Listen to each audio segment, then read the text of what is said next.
19 साल 10 महीने और 25 दिन के बाद अमेरिका अफगानिस्तान से बुरी तरह से हार कर भाग गया। 31 अगस्त इस तय सीमा से एक दिन पहले अमेरिका अफगानिस्तान से भाग गया। 19 साल 10 महीने 25 दिन ये अमेरिका के इतिहास में काले अक्षरों में लिखे जाने वाले क्षण होंगे। 19 साल 10 महीने और 25 दिन में अमेरिका के 4 प्रेसिडेंट हुए। 2300 के करीब सोल्जर्स मारे गए।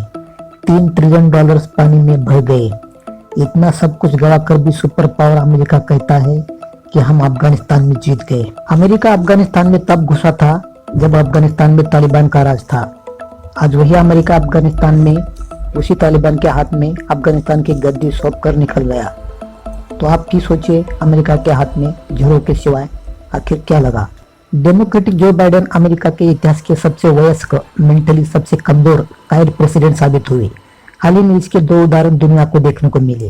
पहला उदाहरण तब जब बाइडेन काबुल सुसाइड बॉम्बिंग में 200 से ज्यादा नागरिक मारे गए और 13 यूएस मरीन कमांडो मारे गए, इसके लिए प्रेस वार्ता कर रहे थे। उसमें बाइडेन साहब पत्रकारों के सवालों का जवाब ठीक से तो दे नहीं पाए और बीच में प्रेस वार्ता छोड़कर भाग गए। दूसरा उदाहरण तब जब इसराइल के president Naftali Bennett 1-to-1 Biden से बात कर रहे थे, तब जो बाइडेन साहब कुछ क्षण के लिए सो गए थे और एक शर्मनाक दृश्य मीडिया को दिखाई दे रहा था।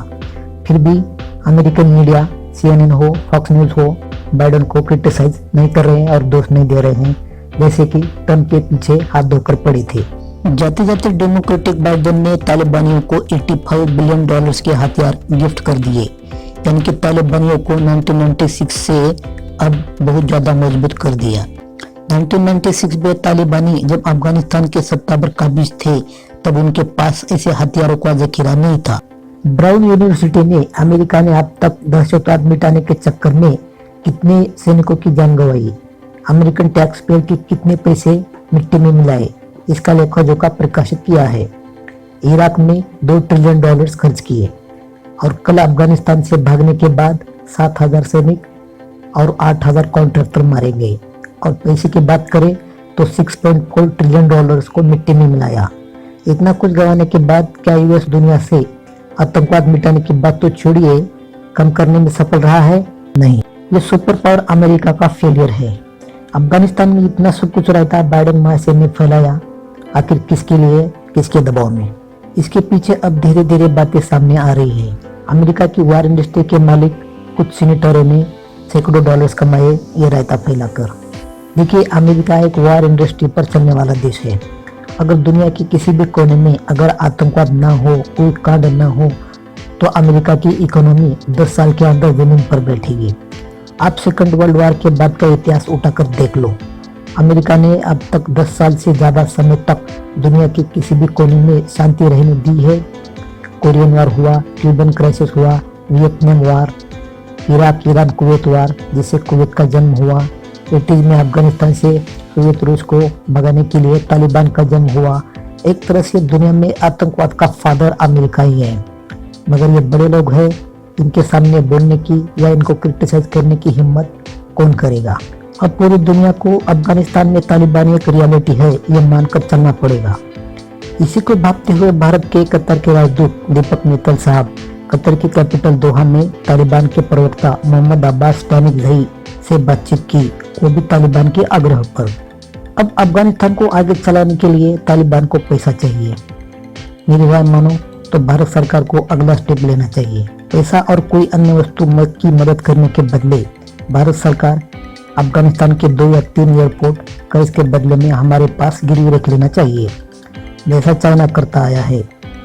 देखिए मित्रों, इससे होगा ये कि एक तो तालिबान पैसे लेकर देश चलाएगा और खुश रहेगा, और उधर चीन और पाकिस्तान की एक साथ कूटनीतिक हार होगी। दुनिया में जब जब एक नया आतंकी संगठन खड़ा हुआ है, इसके पीछे का ब्रेन अमेरिका का रहा है।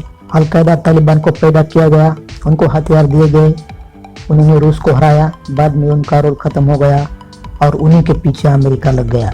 2001 में सुन्नी बहुल सीरिया के सिया राष्ट्रपति बशर अल असद को सत्ता से उखाड़ने के लिए ISIS का जन्म किया गया। उस संगठन ने करीब 10 साल तक सीरिया के राष्ट्रपति बशर अल असद को हटाने की कोशिश की, लेकिन रशिया के समर्थन की वजह से बशर अल असद सत्ता के पीछ पर टिके रहे। आईएसआईएस को भी शुरुआत में अमेरिका ने ही ट्रेनिंग दी, हथियारी दी। बाद में जरूरत खत्म हुई तब डोनाल्ड ट्रंप के कार्यकाल में आईएसआई के सरगना बगदादी को मार दिया गया। ऐसा यूएस ने अल-कायदा के साथ किया, ऐसा ही ISIS के साथ किया, ऐसा ही तालिबान के साथ किया। यूएस, रूस, ये बड़े देश अपने मतलब के लिए शतरंज की चालें चलते रहते हैं और इसमें छोटे छोटे देश और उनकी जनता बेवजह मरती है। जय हिंद। मेरे चैनल को ज़्यादा से ज़्यादा लाइक करना ना भूले और सब्सक्राइब भी करिए।